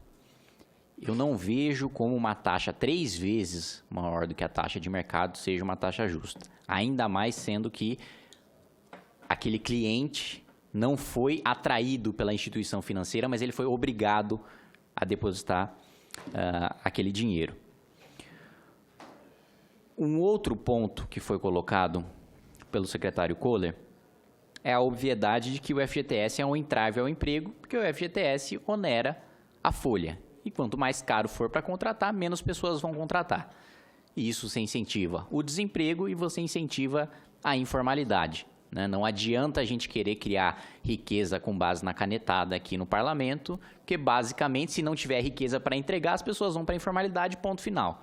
A gente coloca aqui sempre, vários deputados discursos que a gente tem 13 milhões de desempregados, mas o fato é que essas pessoas não estão na rua pedindo esmola, as pessoas estão se virando e se virar significa trabalho informal que não necessita, não onera o empregador com os encargos trabalhistas como o FGTS. Além disso, foi citado também a questão dos 10% da multa. A justificativa para os 10% da multa era de sanear as contas, etc., e esse foi um problema que já foi resolvido. Primeiro, uma questão de princípio. Né? Que direito o governo tem sobre 10% do que eu trabalhei quando eu for demitido pelo meu patrão? Uma questão moral, de princípio, de modelo de Estado. Né? Por que o governo tem direito a 10%? Ninguém demite porque acha gostoso. Né? Nenhum empresário acorda de manhã. Aliás, quem já teve a experiência de demitir uma pessoa sabe que é bem desagradável, principalmente quando aquela pessoa tem família e tem pessoas para sustentar. Ninguém demite porque fala, vou acordar hoje de manhã, que vontade de demitir uma pessoa. Não, a pessoa demite porque está passando por um momento difícil. Né? E ainda é onerada em razão disso, tanto com os 40% como com os 10% para o governo. Coloca-se que o FGTS existe, dentre outras razões, na garantia para o trabalhador, também para subsidiar a construção civil. E aí um questionamento, também para a mesa. Por que é que esse subsídio tem de vir do trabalhador? Por que o subsídio não está claramente ali na Lei de Diretrizes Orçamentárias ou na LOA, saindo direto do Tesouro, como política pública? Por que isso precisa sair da folha de pagamento do trabalhador? Por que o trabalhador é obrigado a financiar a construção civil? Ah, não existe outra maneira de a gente financiar, não tem como, não existe crédito a longo prazo. Bom, não existe hoje um mercado de crédito a longo prazo porque, basicamente, o BNDES possui o monopólio. E não há como competir com o BNDES, sendo praticamente o maior banco do país. Não, em relação a crédito a longo prazo mesmo. A financiamento de infraestrutura, etc. E aí, colocando o bode na sala, e eu sei que meu colega Reginaldo discorda, por que nós não acabamos com o FGTS? Por que precisa existir uma obrigação que diminui o emprego, diminui a formalidade, esconde um subsídio em cima de um encargo trabalhista, quando tudo bem, precisamos subsidiar a construção civil, ou a saúde, ou o saneamento, ou o que quer que seja, isso é uma decisão política. Uma decisão política precisa estar clara para o contribuinte. Então, vamos deixar claro no orçamento que é um subsídio para a construção civil e que está saindo do dinheiro do imposto. Não precisa mascarar isso em cima do encargo trabalhista. E outro ponto, como chamar de direito algo que você é obrigado a depositar? É a mesma coisa, presidente, se eu tivesse o direito de pegar, isso vamos lembrar quando ainda não havia a reforma feita pelo ministro Henrique Meirelles em relação ao FGTS, a época do governo Dilma, por exemplo, segundo mandato, inflação de 2 dígitos. O FGTS, à época, era um direito que eu tinha de pegar R$100 de você em janeiro e te devolver 90 em dezembro. Pô, mas que direito é esse que você tem? É o meu direito de confiscar seu dinheiro e devolver menos? Porque ele rendeu menos que a inflação? Claro que isso mudou, inclusive agora existe um plano de remuneração aqui apresentado pelo Ministério da Economia. Mas meu ponto é, dada toda essa problemática, por que é que a gente ainda mantém uma política pública tão pouco transparente, tão retrógrada e tão onerosa para o empregador? Vou passar aqui a palavra para resposta às perguntas do deputado Kim, ou prefere logo fazer os questionamentos? Deixa bem rápido. A mesa... Prefere fazer logo os questionamentos? Então, deputado Reginaldo tem a palavra. Eu nem tenho pergunta. Acho que o relator foi bem preciso nas perguntas. Tem mais algumas inquietações, direi. Primeiro, Kim, eu acho o seguinte, olhando o custo da administração, é algo impressionante mesmo, né? Você vai somando, acho um absurdo, 5 bilhões de administração, né, de custo de administração do Fundo de Garantia. Nós estamos no século XXI e vamos ser bem sinceros, né? Eu sou defensor de uma tese que não precisamos nem de papel moeda. Não tem sentido. Quer acabar com corrupção, sonegação, economia informal, na minha opinião, tem que extinguir o dinheiro em papel moeda. Eu acho que isso é uma bobagem. As pessoas são os mais pobres, não tem essa. É mentira, os mais pobres, desde 2003, já recebem pelo cartão do Bolsa Família. São roubados ao sacar no banco pelas chamadas saidinhas. Então, acho que precisamos, já que é para pensar o século XXI, vamos pensar ele completamente noutra dinâmica, né? Eu apresentei um PL sobre isso, viu, Kim, em 2015, para eliminar o dinheiro em papel moeda no Brasil. Porque todo mundo discute, eu já vi vários debates, inclusive mais do campo liberal, que é impossível cercar a economia informal, né, que talvez tenha aí, seja responsável por uns 400, 500 bilhões de sonegação no Brasil, e que talvez está aí o grande ajuste do país para diminuir a carga tributária. Porque todo mundo tem que concordar que não tem como diminuir a carga tributária nesse momento, né? Pode até fazer discurso, mas não tem como garantir a proteção social nem o equilíbrio dos entes federados. Mas tem como deslocar a carga tributária, porque o centro do problema é quem paga imposto no Brasil. Aí eu concordo. E a nossa reforma que nós estamos discutindo aqui é uma reforma sem coragem. Ela vai pelo princípio da neutralidade, que é simpático, só. E não vai resolver nenhum dos 3 grandes dilemas do Brasil, que é proteção social, desequilíbrio federativo e desigualdade nas rendas. O que mais prejudica a economia hoje, que se a nossa economia ela é 80% ligado a uma conta, né, das 4 contas do PIB, que é a conta consumo de família, como que esse sistema, qual política econômica, será capaz de reativar a economia brasileira com 73,6% dos impostos indiretos, ou poderia dizer sobre consumo. 50 e poucos é imposto sobre consumo, mas eu colocaria também na sua lógica os 23 da folha de pagamento sobre imposto sobre consumo. Então é impossível, gente. É conversa para boi dormir. Impossível. Uma economia. Porque, o agronegócio, tá bom, 5%. A indústria brasileira voltou à época pré-Vargas, 10%. Então vamos conversar, vamos olhar para os números, vamos olhar para os 6,3 bilhões e vamos entender o Brasil. Mas por que não faz isso? Porque a elite branca não deixa, nós brancos. Nós cobramos imposto de pobre, de quem ganha 2 salários mínimos. O coitado do trabalhador ganha R$1.000, ele acha que não paga imposto, ele paga R$540 de imposto. Esse dia eu estava meio assim, falando sobre a Comissão da Reforma Tributária, falando, talvez tenha uma vantagem de fazer o IVA ou o IBS, é que agora o povo vai ter certeza que paga. Imagina ele chegar no supermercado, no dia seguinte, vai pagar 30% no pãozinho francês, 30% no quilo de feijão. Absurdo. Isso não existe em lugar nenhum do mundo. Esse governo aliado ao norte-americano, os Estados Unidos, lá é 17% de imposto sobre consumo. Nós gostamos do OCDE, vamos tributar igual tributa ao OCDE. Vamos fazer uma reforma do capitalismo, vamos ter capitalismo de verdade. Não essa barbárie que é o país. Não tem diferença nenhuma. Então, eu acho assim, primeiro, olhando os dados, Marcos, eu apresentei uma emenda falando em R$1.000. É cabalístico? Não. Porque quando eu fui estudar o endividamento das pessoas, 64 milhões de pessoas devem, em média, R$3,8 mil. R$380. R$3.860, para ser preciso. Esta é a dívida média do povo brasileiro, dos superendividados. Mas a metade desses 63 milhões, 64 milhões, deve R$1.000. Se você propor um saque imediato, um saque aniversário, por que pagar mais juro para o sistema financeiro? Vamos sem hipocrisia. Esses 42 milhões, os 28 primeiros, não vão aquecer a economia, porque estão todos endividados que vão receber. E é tão verdade que, na busca nos portais, o que aparece é banco propondo antecipar a data aniversário para cobrar mais um pouquinho de juro. É isto. Nós não conseguimos romper o ciclo vicioso do juro sobre o juro nesse país. É uma vergonha que está acontecendo, inclusive a Caixa. Né, cara, é um dos que mais ganha, Banco Brasil. E os privados, né, totalmente privados.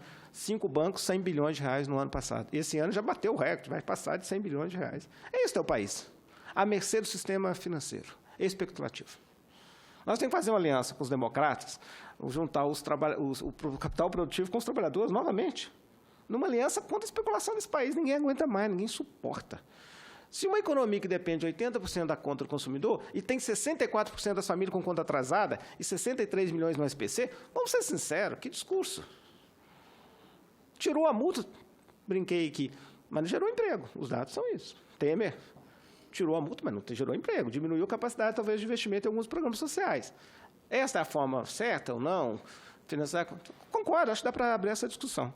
Agora, é evidente, quando um país tem uma renda per capita tão pequena e um salário tão pequeno dos trabalhadores brasileiros, acaba que a poupança compulsória, como é o Fundo de Garantia, é uma garantia do trabalhador, lamentavelmente. O que nós devemos é o seguinte, é dar proteção a esse dinheiro dos trabalhadores, eu concordo.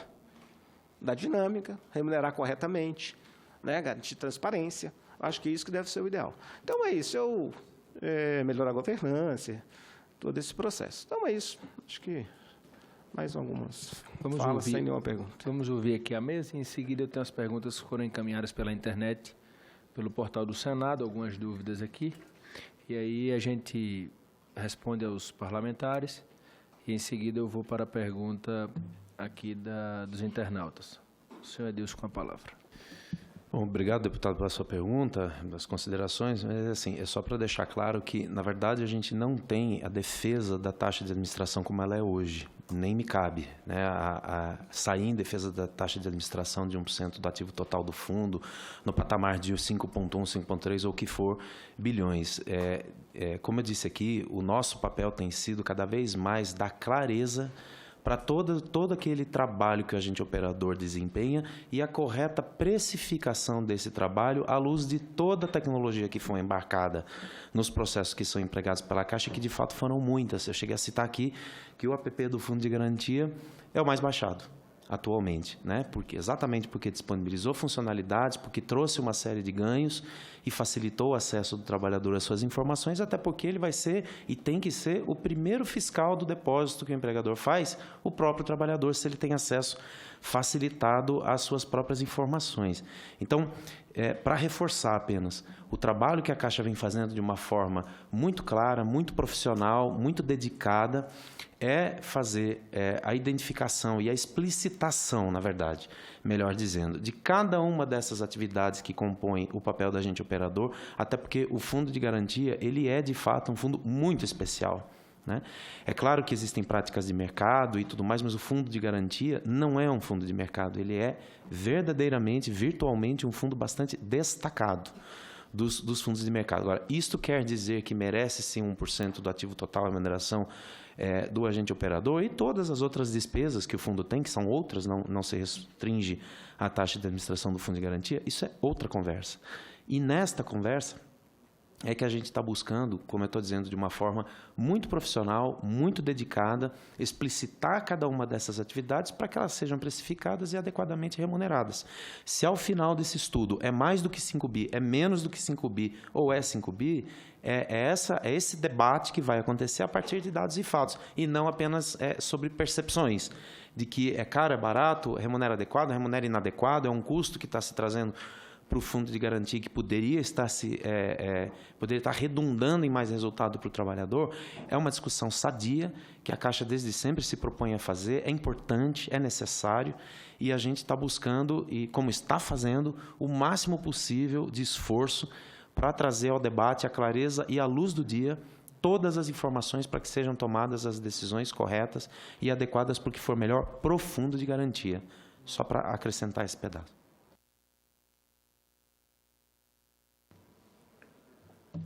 Marcos, tem alguma consideração a fazer sobre a fala do deputado Kim, deputado Reginaldo?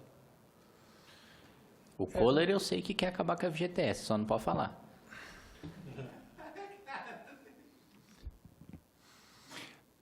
Com relação ao comentário do deputado Reginaldo Lopes, a tentativa, né, de expansão do saque imediato, ela talvez esbarre, apesar da excelente intenção, talvez ela esbarre realmente na capacidade financeira do fundo fazer cumprir o seu outro papel de financiador da habitação. Esse é um equilíbrio delicado, e talvez entrando um pouco no comentário da fala do deputado Kim, todo país é um grande transatlântico, né, que caminha do presente para o futuro. E a gente tem que tomar muito cuidado, porque os transatlânticos eles não conseguem dar cavalo de pau. Então, ele tem que ir se ingrando, fazendo modificações, se possíveis, incrementais, para que não haja uma grande desestruturação no meio do caminho.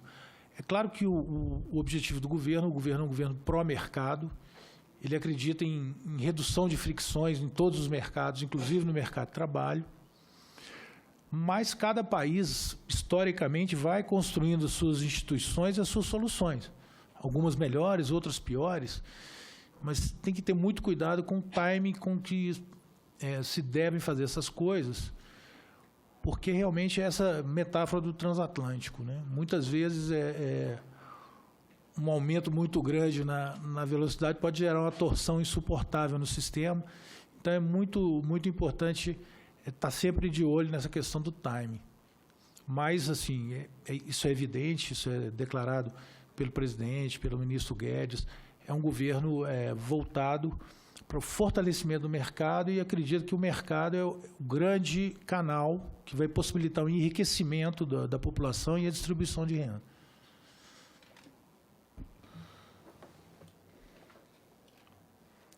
Doutor Lalone? Eu tenho um ponto só para o deputado Kim, é o seguinte: o BNDES não tem monopólio nenhum de financiamento de longo prazo.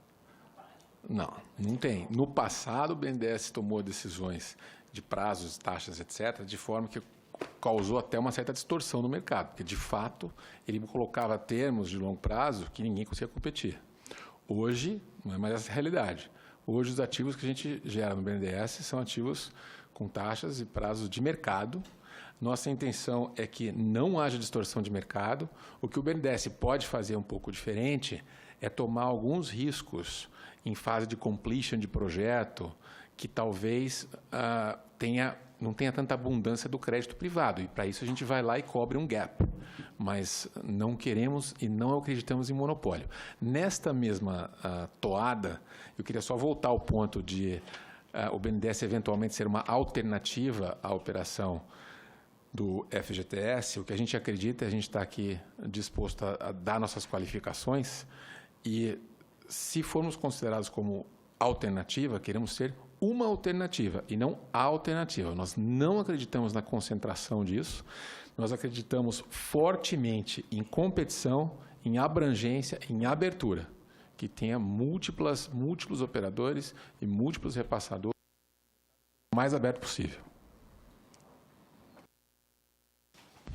Agradeço aqui a mesa. Tenho poucas perguntas aqui, são mais dúvidas com relação ao FGTS, para que sejam esclarecidas. Agradecer aqui a todos que participaram do E-Cidadania. Temos aqui o Leandro Alves, que está aqui no Distrito Federal. Ele pergunta, por que não direcionar esses 8% para títulos do Tesouro em vez de FGTS? Vai render mais e criar uma cultura de investidores no Brasil. Essa é a primeira pergunta. A segunda é o do Adelson Rodrigo, de Santa Catarina. Ele pergunta como fica o FGTS de pessoas falecidas. A terceira pergunta é da Carla Gomes, do Mato Grosso do Sul. Todas as pessoas que tiverem conta na Caixa, corrente ou poupança, receberão os depósitos do FGTS na conta automaticamente? Isso aqui é uma dúvida que eu acho que o doutor Edilson pode tirar. A quarta pergunta é da Eduarda Coelho, de São Paulo. Se a pessoa aderir ao saque aniversário, o que ela perde? Uma dúvida. A quinta pergunta, Maria Cecília, também de São Paulo. Todas eleitoras suas, viu, deputado aqui? Estão acompanhando aqui a audiência pública. Conta inativa. Ao sacar o valor disponível, ela ainda fica habilitada para uso como recursos para aquisição de imóveis? É também uma dúvida da Maria Cecília. O Marcelo Sendon, do Mato Grosso do Sul. Existem outros projetos para permitir novas formas de saque do FGTS no futuro? É a dúvida do Marcelo. A senhora Jailda de Souza, aqui do Distrito Federal. A regra que permite o saque total dos valores após 3 anos desempregado continua? É também uma dúvida. E tem mais 3 perguntas da senhora Daniela Siqueira Lima. Ela fez 2 perguntas. Ela é do Paraná. Pelos estudos realizados pelo governo, quais os dados que comprovam que R$500 por conta será um valor que vai impulsionar a economia? E a segunda pergunta dela é: o que faz o governo acreditar que liberar o saque total do FGTS inativo, como foi liberado no governo Temer, prejudicará o financiamento de imóveis? Essas são as 2 perguntas. E a última pergunta é do senhor Geovani Retameiro Labella, de São Paulo, que pergunta: as novas regras estão condizentes com a realidade social atual? Essa é a última pergunta. Eu gostaria aqui de saber quem se habilita para responder. Acho que o Edilson respondeu as dúvidas da Caixa. Depois, eu não sei se o senhor Coller pode esclarecer as outras perguntas. Bom, vamos lá. A pergunta do senhor Adelson, de Santa Catarina. Muito obrigado pela pergunta. O senhor Adelson fala a respeito de como fica o saque dos valores de fundo de garantia para contas de trabalhadores falecidos.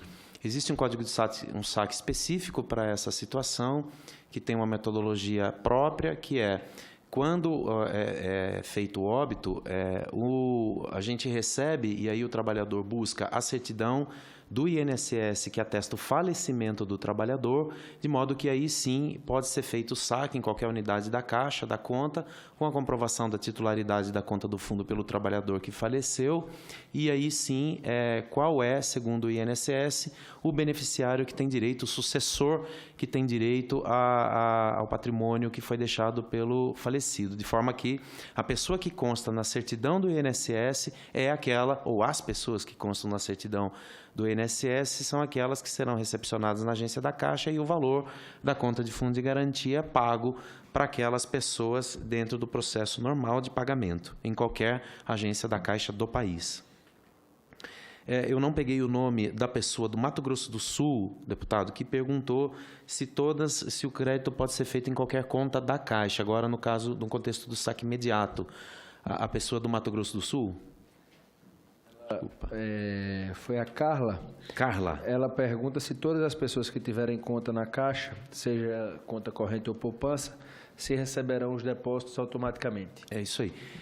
Carla, todos os trabalhadores que têm direito ao saque imediato e que tenham conta poupança na Caixa, individual, não pode ser poupança conjunta, tem o direito ao saque automático. A Caixa debita a conta do fundo de garantia dessas pessoas e já faz o crédito automático na conta poupança individual, desde que seja, como eu disse, individual e aberta até 24 de julho de 2019, que foi a data da publicação da MP 889.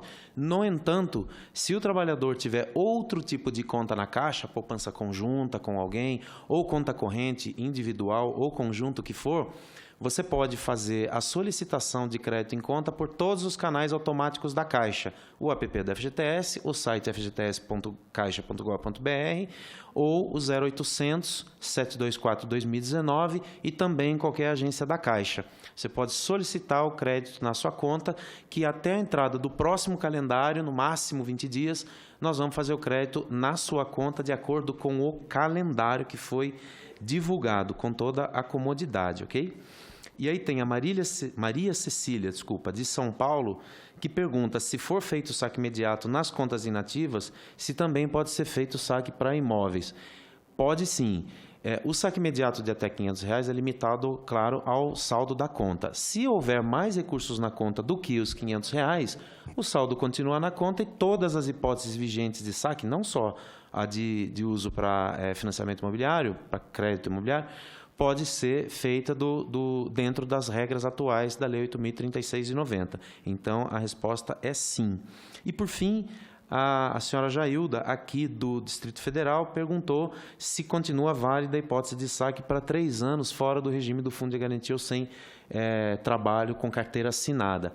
Nenhuma das formas de saque previstas na Lei 8.036 de 90 foi excluída pela medida provisória, a não ser no saque imediato, no saque aniversário, como o Dr. Marcos já explicou, aí sim tem uma diferença. Mas, especificamente no saque imediato, que é o que ela me pareceu perguntar, não há nenhuma alteração. Continua sim plenamente válida a forma de saque de 3 anos fora do regime do FGTS. Agradeceu, Edilson. O Coller. Talvez Talvez seja adequado eu responder a pergunta do Leandro Alves, do Distrito Federal, por que não direcionar 8% para o título do Tesouro Direto em vez do FGTS? A pergunta é interessante, quer dizer, tem crescido, né, o pequeno investidor tem procurado canais de investimento direto, o Tesouro Direto é uma alternativa bastante interessante para isso. E, se a pessoa escolher de migrar para o saque aniversário, ela pode pegar seus recursos anualmente e fazer um pecúlio, por exemplo, com títulos do Tesouro Direto. Agora, só queria alertar o seguinte, o FGTS, na sua nova estrutura de rendimento, com pagamento de 100% da rentabilidade, ele é uma alternativa muito atraente para deixar os recursos mesmo, né? No ano passado, quem tinha saldo até 31 de dezembro vai receber integralmente a rentabilidade do fundo de 2018 e a rentabilidade junto com a normal global vai ser de 6,18% sem imposto de renda. Então, é uma rentabilidade muito atrativa para quem quer fazer realmente um pecúlio para o futuro. Não precisa nem de recorrer para o Tesouro Direto. A outra pergunta da Eduarda Coelho, de São Paulo. Se a pessoa aderir ao saque aniversário, o que ela perde? Bom, ela não perde nada. O saque aniversário é uma alternativa de retirada dos recursos que vai numa cadência anual, como já expliquei aqui. A cada primeiro dia útil do mês do seu aniversário, você vai poder sacar um dinheiro que varia de acordo com o coeficiente. Apenas para ficar num exemplo simples, a pessoa que tem até R$500, na data do seu aniversário, poderia sacar 50%, ou seja, R$250. Esses coeficientes vão caindo à medida que cresce o saldo. Evidentemente, se a pessoa opta pelo saque aniversário, ela abre mão da possibilidade de sacar no momento de uma eventual rescisão. Mas isso é uma escolha que a pessoa tem que fazer com toda tranquilidade e olhar qual é o perfil dela, o tipo de trabalho que ela tem. Inclusive, um aspecto muito relevante que eu acho do saque imediato é exatamente esse. Como o saque imediato não gera nenhuma consequência em termos de opção, a pessoa que faz o saque imediato não está migrando automaticamente para o saque aniversário. Tem que deixar isso bastante claro. O saque imediato é um direito independente de qualquer coisa, de qualquer tipo de opção. Então, as pessoas vão ter direito a sacar, em alguns casos, uma parte muito relevante do total de depósito que eles têm e vão poder ficar muito tranquilos para optar por saque aniversário de uma maneira consciente. Né? A pessoa não precisa de correr em desespero para o saque aniversário. Por quê? Porque ela já tem um saque imediato para fazer frente, especialmente as pessoas de mais baixa renda, a essa situação de maior inadimplência que está ocorrendo hoje no Brasil. Acho que eu ficaria por aqui, deputado. Esgotamos aqui todas as perguntas. Eu gostaria de agradecer a todos os convidados a presença, dizer que muito engrandeceu aqui o debate, e dizer que vamos seguir nas próximas audiências públicas, procurando cada vez mais nos informar, esclarecer todos os questionamentos para que a gente possa elaborar um relatório extremamente lúcido no que diz respeito ao cuidado com esse dinheiro do trabalhador. Nós temos um requerimento na pauta de nossa autoria, o requerimento de número 6, que trata sobre o convite o senhor Luiz França. Ele é o presidente executivo da Associação Brasileira das Incorporadoras Imobiliárias, Abrainc, para participar da audiência pública agendada para a próxima quinta-feira, dia 19 de setembro. Havendo o número regimental, em discussão o requerimento, não havendo quem queira discutir, coloque em votação. Encerrada a discussão, passávamos à votação. Os deputados e senadores que aprovam permaneçam como se acham. Aprovado o requerimento, e solicita a secretaria da comissão que proceda o convite ao presidente da Abrainc. Nós vamos, na próxima quinta-feira, ouvir não só a Abrainc, como também representantes do Fórum de Moradia Popular, bem como representantes do Banco Central, da FEBRABAN, e também a conselheira Henriqueta, lá do FGTS, que houve uma permuta.